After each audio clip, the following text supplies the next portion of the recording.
If you have an unquenchable thirst to crush your bucket list, relentlessly pursue your dreams, and live life on your own terms, then turn up the volume and tune in. You're now listening to Zeph and Moses Blacksburg on the Year of Purpose podcast. This episode of the Year of Purpose is brought to you by our brand new book, Life Rescripted. Find your purpose and design your dream life before the curtains close. If you want to be the first in line to receive a free digital copy from me, all you have to do is head on over to www.liferescriptedbook.com to find out more. Hey everyone, Zeph and Blacksburg here with another episode of the Year of Purpose podcast, and today I'm joined by Kim Ades, and Kim is president and founder of Frame of Mind Coaching and JournalEngine software. Author, speaker, entrepreneur, coach, and mother of 5, Kim is one of North America's foremost experts on coaching with a focus on mindset and thought mastery. By using her unique process of combining coaching with journaling, she works with clients who are intelligent, driven, and ambitious, and helps them examine and shift their thinking in order to yield extraordinary results. And Kim, I've got my journal right here ready to go, so we're going to jump into that in just a moment. But I would love to hear just a little bit about, your past and how you've gotten to this point and what it's like to be a mother of 5, because I have 7 half-brothers, 1 half-sister, and 3 step-brothers right now. So wow, I know a little bit about what it's like to be the oldest, but, I didn't raise all of them. So I'm just curious to hear what that was like. Wow, you got a big family. Yeah. Well, I'm happy to be here. So thank you for having me on your podcast. It's exciting. How did I get to where I am? I've been coaching for 10 years. I started this company with the idea that I think that the way coaching is generally handled is flawed. And I think that I could do it a little bit better. And so the premise was that it's not so much what people do that matters, but it's more how they think that matters. And so if I could really get inside their heads and understand how they're wired and understand their perspectives of the world, their beliefs, and I can help them make shifts, then their lives will change. And so at the very beginning, it was an experiment. It was just an idea. And I just thought, okay, I'll test this out. I'll pilot this idea. And so right from the get-go, when I started coaching my clients, I asked them to journal in an online journal. So I would give them questions, they would answer the questions, and when they answered the questions in their journal, I would read and respond to their journal. And so there was a dialogue that would take place between me and the client every single day for the duration of the coaching period. I didn't really know what I was onto, but as it turns out, I was onto something, in my opinion, that's pretty major in the coaching world for sure. Yeah, absolutely. I mean, journaling is something that I do, that many successful entrepreneurs do, and I mean, I think it's fairly transformative. So, where do you recommend journaling? Is this right away, right off the bat? Everyone should start doing this, or do people get to a certain point where maybe they have a foundation set of they know how to create habits and keep them going? Well, it's funny that you put the word habits in there. So the minute that you say journaling is a habit is the minute I get turned off, right? Because it sounds like work, it sounds like discipline, it sounds like heavy lifting. It doesn't sound like relief. It sounds like it's forced. And so I don't put journaling into the habit box at all. I put journaling into the pleasure box. Do you need to have a habit to have a glass of wine every night? No, you just go and do it. And so I put journaling into that category as opposed to a habit category. And that distinction, I think, is pretty important. So where do you start journaling? Any place you can start journaling, any time of the day, no matter how old you are, it doesn't really matter. But the idea is to just put down your thoughts. And they could be specific thoughts, random thoughts, dream thoughts, frustrated thoughts, whatever it is. The idea is to unload. And then to start over time tracking the things that you're unloading and seeing where your thinking is leading you. When you're working with a coach, of course, it's guided journaling in a sense that the coach will go back and reread with you what you're creating and help you understand how your thoughts are creating the outcomes you're getting. When you're working on your own, the idea is to start using it as an unloading mechanism and then slowly start to use it as a way to create the life you want to create. Interesting. So your perspective is that it's not necessarily a habit, but more like a glass of wine that we can go walk downstairs and pull a bottle out whenever we feel like doing so. And Exactly. that's probably the reason why things are much different for you. You're seeing a lot much greater success with your clients is because they're no longer seeing this as, oh, I just woke up, I've got to do my morning routine. Let me pull out the journal and write again. It's really more of a fun thing, and it's it's weird, not weird, but it's interesting to see that you read their journals, because I always thought of it as something that's very personal to oneself, but in a sense you get to keep them accountable to the things that they're talking about.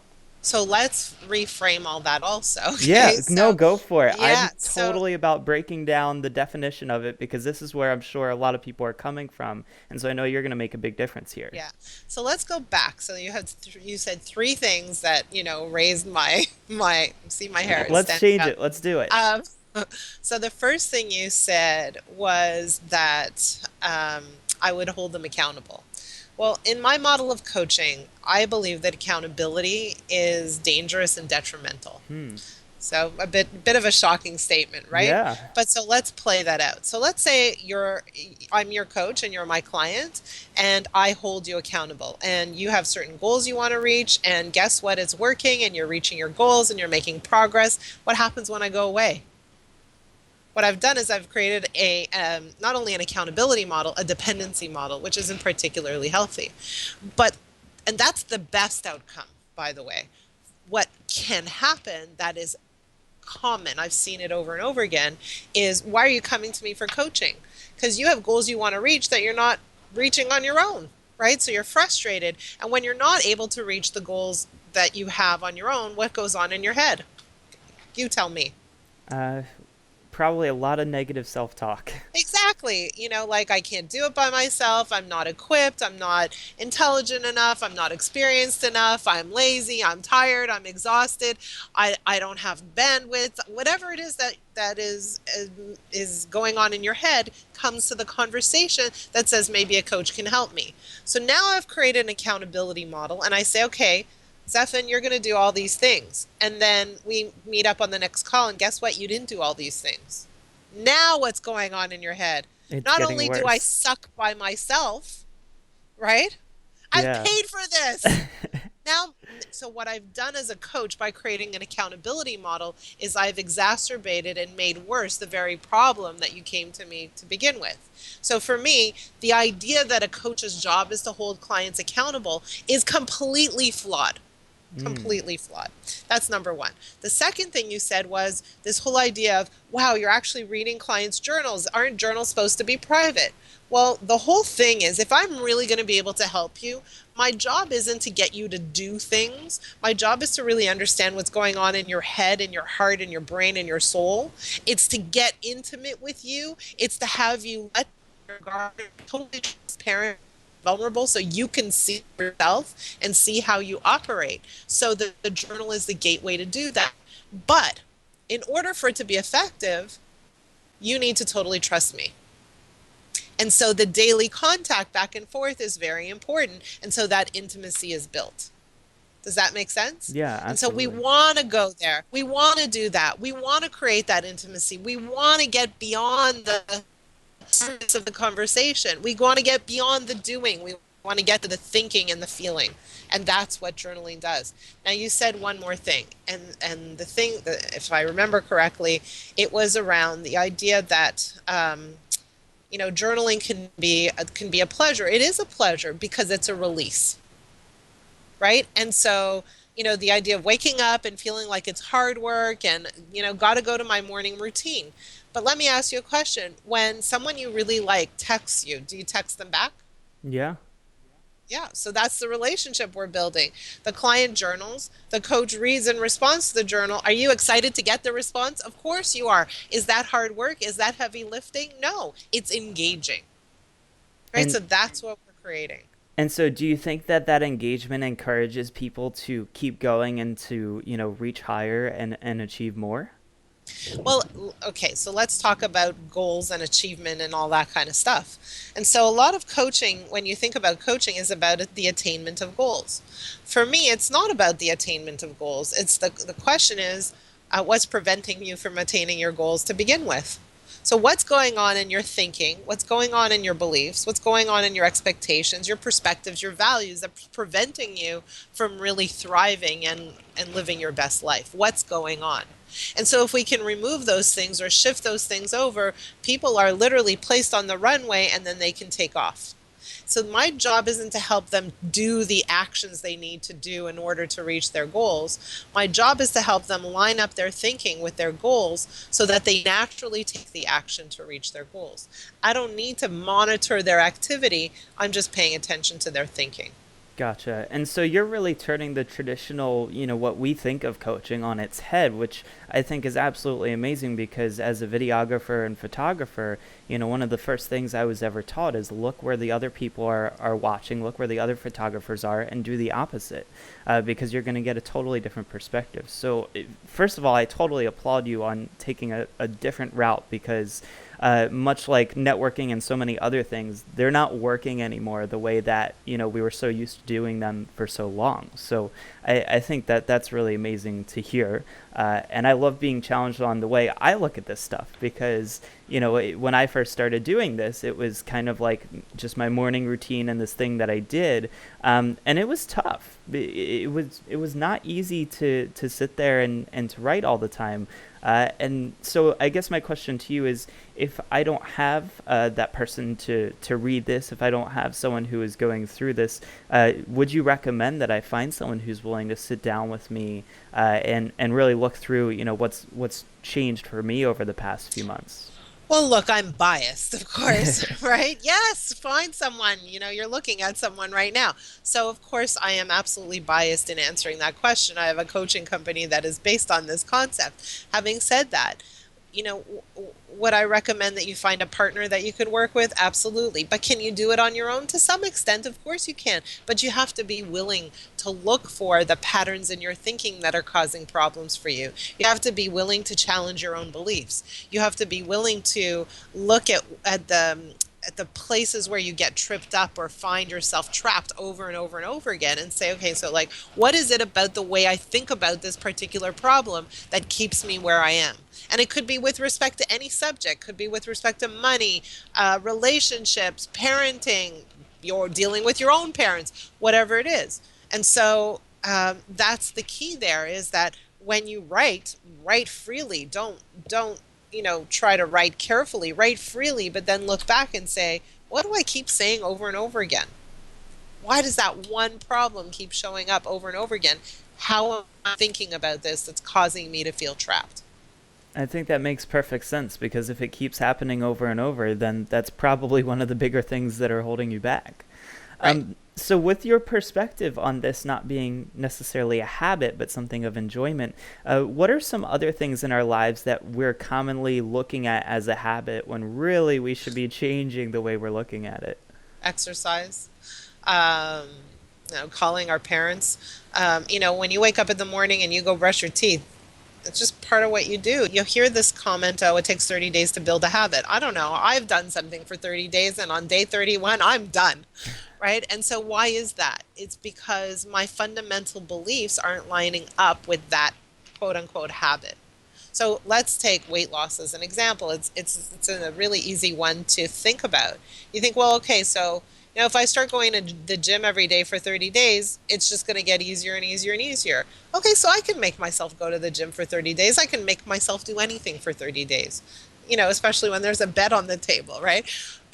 But the thing is, if it's not fundamentally lining up with my belief of who I am and what this is about, and if I have the capacity to do so, and if I have the stamina, et cetera, I'm not going to really do it for longer than 30 days. And so very often we want to just get people to do the things they need to do to achieve their goals. But doing follows thought. And unless thought is lined up with the goal, the doing isn't sustainable.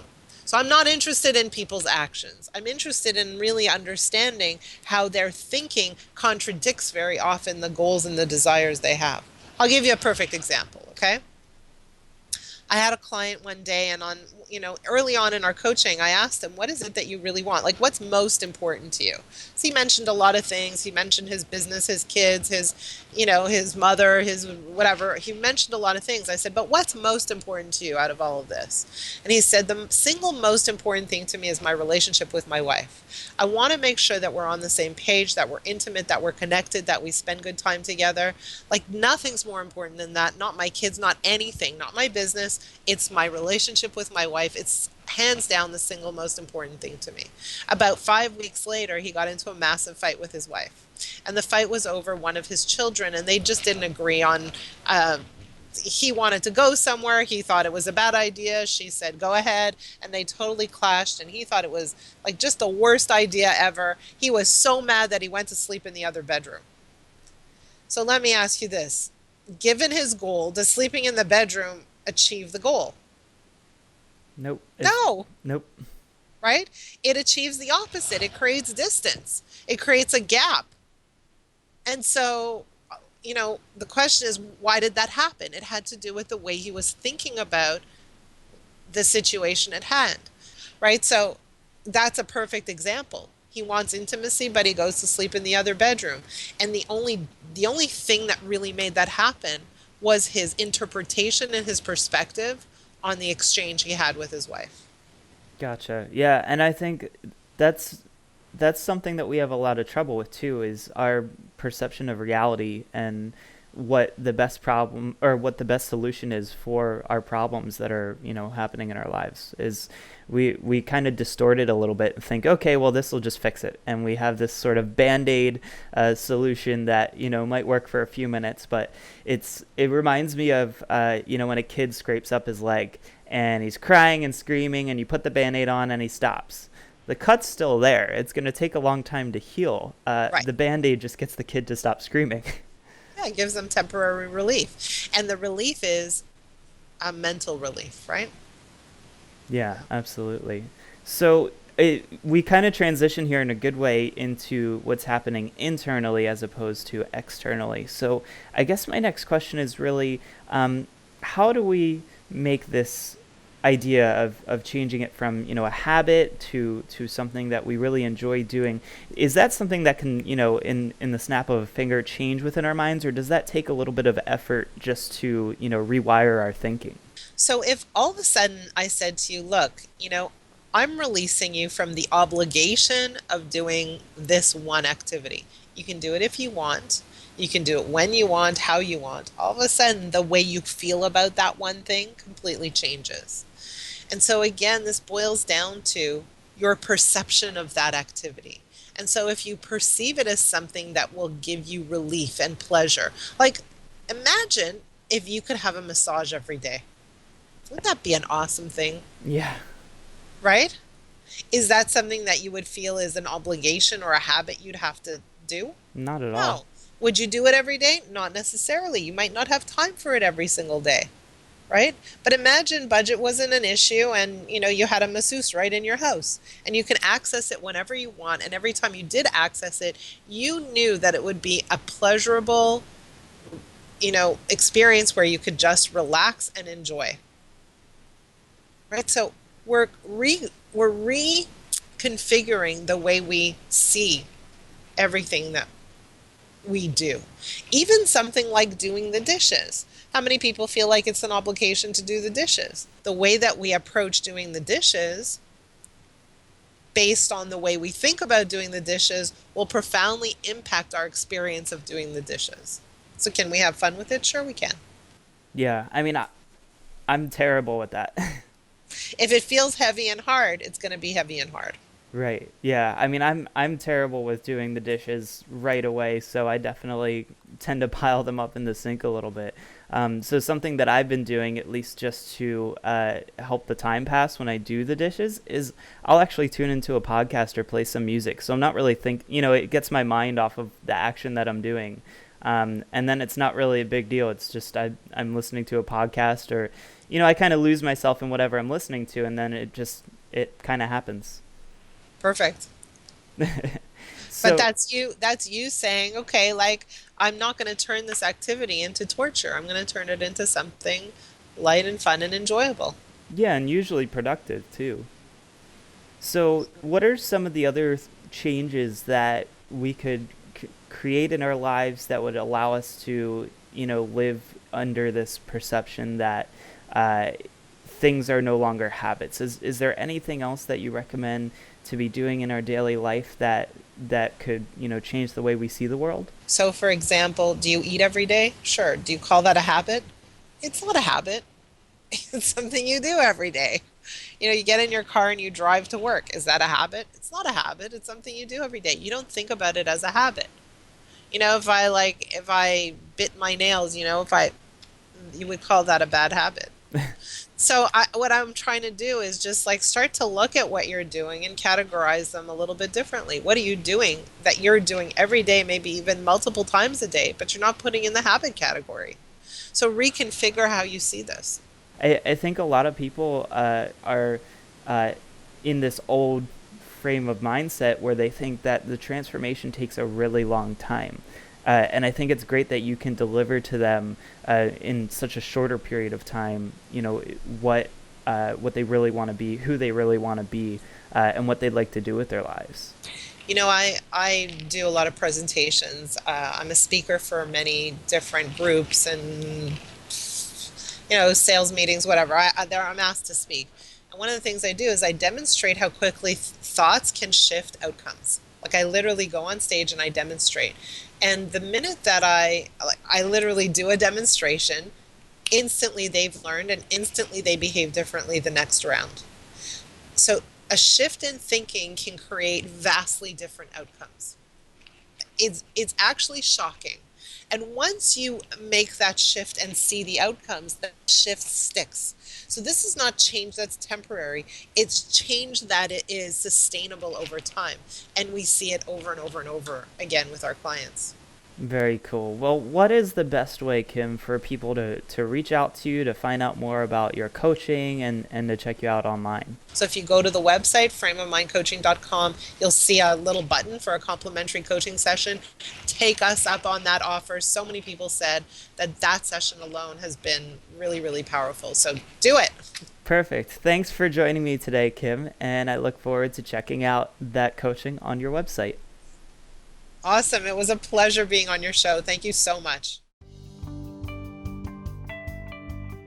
This episode of The Year of Purpose is brought to you by our brand new book, Life Rescripted. Find your purpose and design your dream life before the curtains close. If you want to be the first in line to receive a free digital copy from me, all you have to do is head on over to www.liferescriptedbook.com to find out more. I've discovered what I think is the world's most effective process to design your path in life. It'd be a shame if I didn't share it. In Life Rescripted, you will discover the #1 strategy for determining your life purpose and how you can start a new path today, the 5X life hack rule for accomplishing your dreams and designing your life on your own terms 5 times faster, the ultimate solution for fear and how you can leverage it right now to make this year your best year yet, and so much more. Reserve your spot in line to get a free copy at www.liferescriptedbook.com, and I will see you in the next episode.